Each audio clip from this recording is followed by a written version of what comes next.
So you've got yourself a PM2 Lightweight, whether it be the 15V or the one in BD1N, or you're looking to get one, but you're just not a fan of the FRN scales, or maybe you're just into modding Spydercos like I am. I don't mind the FRN with a lightweight, but when I saw that AWT, Applied Weapons Technologies, made some aluminum scales for the lightweight, I think these might be the only aftermarket scales for the lightweight right now, you know I had to give them a try. So I actually did reach out to Applied Weapons Technologies to see if they wanted to hook me up with some scales and I could shout them out in a video, and they happily sent me some of these. I got them in the, I think titanium blue is the color, but these are aluminum.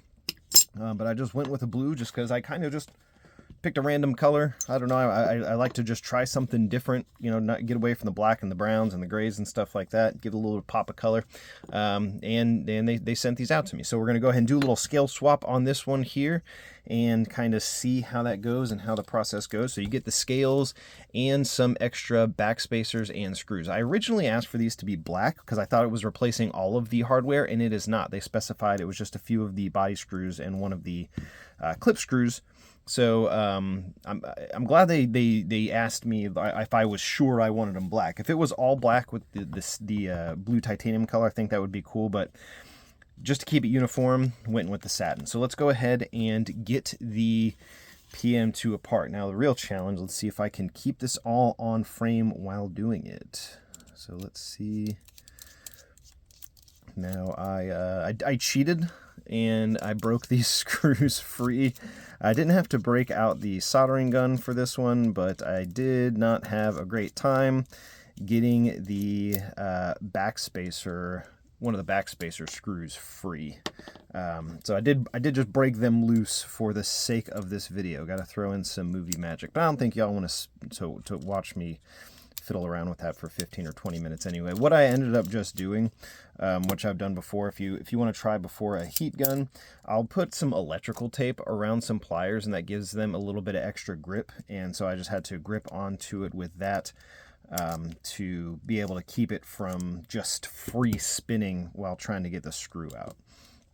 So we'll go ahead and take our face piece off there. We've got our lock bar. Get our blade out. All right. So we don't need these barrels anymore. Are not going to be using those. We got barrels for one of the standoffs that holds the lock bar in, and one for the clip. Aren't going to be needing those anymore.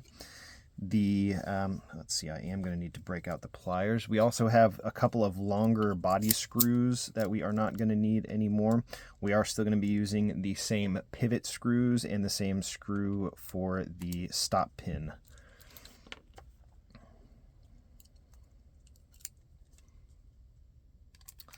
Let's go ahead and I'm just going to grip it up, and that works just fine to get that. Even still, I guess I didn't have it broken as free as I wanted to. Let's get that out. All right, so let's stay organized here. So we've got a pivot screw there. And we'll get our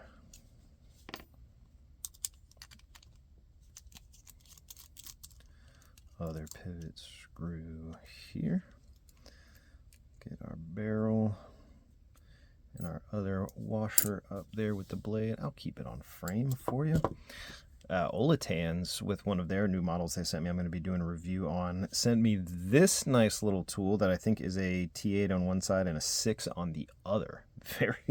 Very will come in very handy for that. Projects like this. So we are not going to need this piece anymore.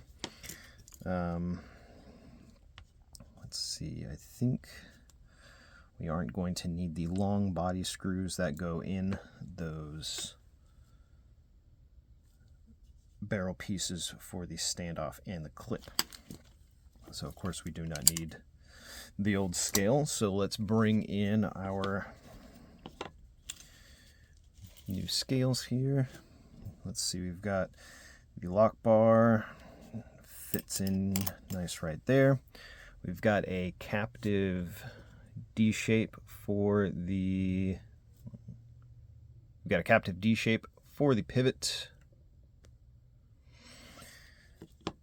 and we'll go ahead and start getting it together. So I'm going to go ahead and, you know what, first I'm just going to clean up the washers and the blade with an alcohol wipe, and I'm going to give the, well actually I'll do this first. I don't do a full polish on the washers, but I do just kind of hit them on a strop with some compound, and it just smooths them out just a little bit. I've done a full, like a full light sandpaper progression, but I'll start at like a very high grit because I don't really want to remove any material at all. But just to give it a nice little polish with some diamond compound is enough to make just a good little bit of difference in the action there. Good enough for me. Otherwise I can just like kind of organically let it break in. You know, I've got, you know, I don't need it to be, you know, you can see it kind of like polishes around those edges just a little bit, just to kind of help accelerate that break-in process a little bit, get a nice little bit smoother action right off the bat. And I know I only really need to be doing one side of these, but couldn't hurt. Just got back from my first blade show. I'll probably be doing a live here in a couple weeks, going back out of town, and that was really awesome. Met a lot of really cool people. Saw a lot of really cool knives. Got to take home some cool stuff. Didn't really go into it with a lot of knife cash, and was very, very last minute. I probably would have sold some stuff so I could have bought some stuff, but still had some great people that hooked me up with some stuff. So really, really good time. Already excited for next year. Completely missed a few things I couldn't believe that I missed, but I think that can happen when you go for one day. But yeah, I drove 6 hours up in the morning and 6 hours back afterwards, and I was only an hour late. I got there around 10. And yeah, so I was up, I was running on fumes bad on the drive home. But it was a great time. I would highly suggest going if anyone ever has the opportunity to go check one out, especially if you've never gone before. It is something else, and you get to meet and see a lot of really cool people. But I'm just gonna clean these off with a little alcohol pad. Get any leftover compound off of there. But big shout out, Chris the Unprofessional Dad. If anyone's watching this, if you know who he is, if you don't, check him out. He walked around and just introduced me to anybody that he knew, anybody that he worked with. He just had such great things to say about me and my channel. So thank you, Chris, if you are watching this, and to anybody else who is. Go check out Chris the Unprofessional Dad. Great guy, great channel, kind of real beacon of positivity in the community. Really can't appreciate him enough. Wyvern Kodiak, got to hang out with Sam and Chris from Wyvern Kodiak as well. Got to check out the Gracchus. That was really cool. Met Alex from Outdoors 55, said he's heard of me, I think he said he was subscribed to me and that he watches my channel. I think same thing with Colin from Devo Knives. It's just really cool. You know, I'm relatively new and don't have a huge following. So anybody who says they have heard of me, I was really thrilled to hear about that. So back to the PM2. We've go ahead and I'm just going to secure the lock bar in. So this is with the pieces that they provide. They provide 3 short screws for the body, 1 long screw for the clip, and 2 standoffs, little barrels. And one of them is going to go here, and I'm going to go ahead and just secure that in for the lock bar, because I think that's going to make the assembly a little easier if I just go ahead and get that in place. I will also go ahead and get the stop pin in place on this side as well. I think that will be easier just to go ahead and not have to mess with that from the other side. So let me go ahead and get one of these stop pin screws and get that in there. And that is wanting to freely spin too much, so let me just go ahead and grip this up a little bit so I can get that in just a little more on this one side. I kind of really want that to be in place because, especially when there's nothing else on here, just the way that's going to like interact with the lock bar there, I just want to make sure that that is all right where it needs to be. But the captive pivot is on the opposite side, so we're going to have to kind of sandwich this together. So we'll go ahead and get some KPL. I don't think the washers spin from this side, but whatever, couldn't hurt. Get there. Get our D shape on the pivot in place here. Where is it? There it is. Get the flat part. I believe that is going to be facing straight down. There we go. That's in place here. Lube that up real good. Get it on that barrel as well. Make sure that's all in place. We'll just drop our blade right on there. Hit it with some more KPL. I think a little dab will do ya.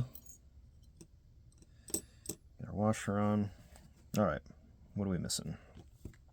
Barrel for the pocket clip. So let's go ahead and I'll just go ahead and get the other one on. So, all right, pocket clip is going to go on the opposite side. So I'm going to use the small screw on this one. The longer screw that they provide, of course, is going to be for the end that the clip goes onto. All right, that looks like it's going to be good to tighten right down. Don't think I'll need to break out the pliers for that one. All right, now I think that's it. I think it's as easy as that. I'm going to sandwich it together and get the other pieces, get the other screws on, finish up with the pocket clip. So I'll lift this blade a little bit just so we're going straight flat on. Really, it's just going to be a matter of getting the stop pin and the pinch the compression lock. Yeah, there we go. Just got to pinch the compression lock, and then we've got the stop pin in the hole on the bottom, and then we've got the pivot lined up. So I'll go ahead and drop in the pivot screw. I meant to put the other pivot screw in before this, but what I'm gonna have to do, oh no, I missed the key step of tightening I dropped the pivot barrel in and did not put the pivot screw in on the other side. So we're gonna have to just get this on here this way and make sure we are holding it together. I'm gonna flip it. Oh, we're still lined up. Okay, good. And then put the pivot screw in there. Okay, please, I hope you're not following along and doing this step by step yourself. Not easy fix. No, that wasn't too bad to do. There we go. So we are held together, and go ahead and get this other stop pin screw in there. Hope this is all staying in good focus for y'all. And that is free spinning, so I'm going to go back and hit it, get my little tool there to hold the other side. And I have my skiff tool that's like you hold it in your fingers and it fits the bit in there. Is coming in just a couple of days. So it's, I could have just waited to do this, but no, I got my AWT scales came in the mail and I want to get this done. I got excited.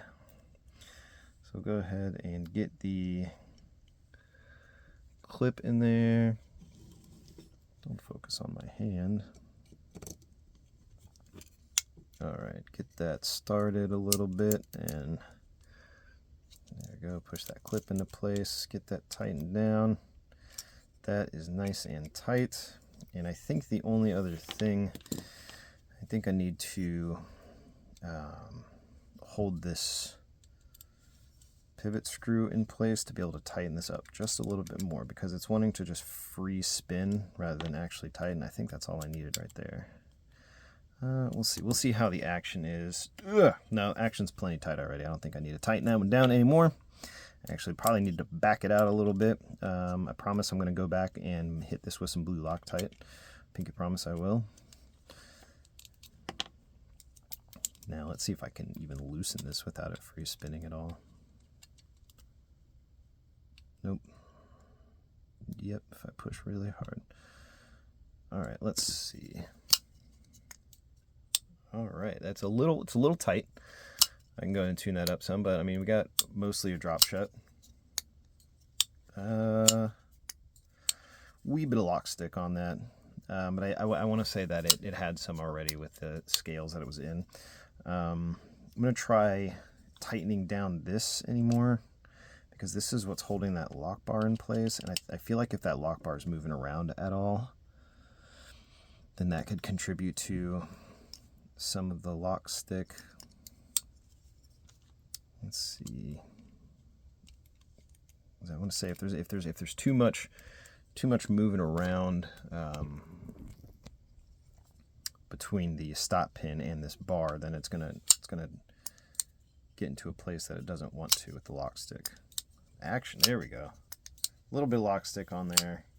I believe it is due to the stop pin, not the interaction on the blade, but look at that. We're like 99% centered on that. 90%. Great action though. Great action on that. Really good. I think that's an improvement on action even over the lightweight scales. Excellent look on this too. Love that titanium blue. It's getting a little vibrant on the color correction on the camera. It is a little more of a grayish blue. But thank you again to AWT, Applied Weapons Technologies. If you didn't know, they had some lightweight aftermarket scales for the PM2. I think they're the only ones that have them right now. So go check them out while they're in stock. I think they are going fast. But I hope this little tutorial, helped you get this together. And if you didn't know that these existed, well, go take a look. Thanks for watching.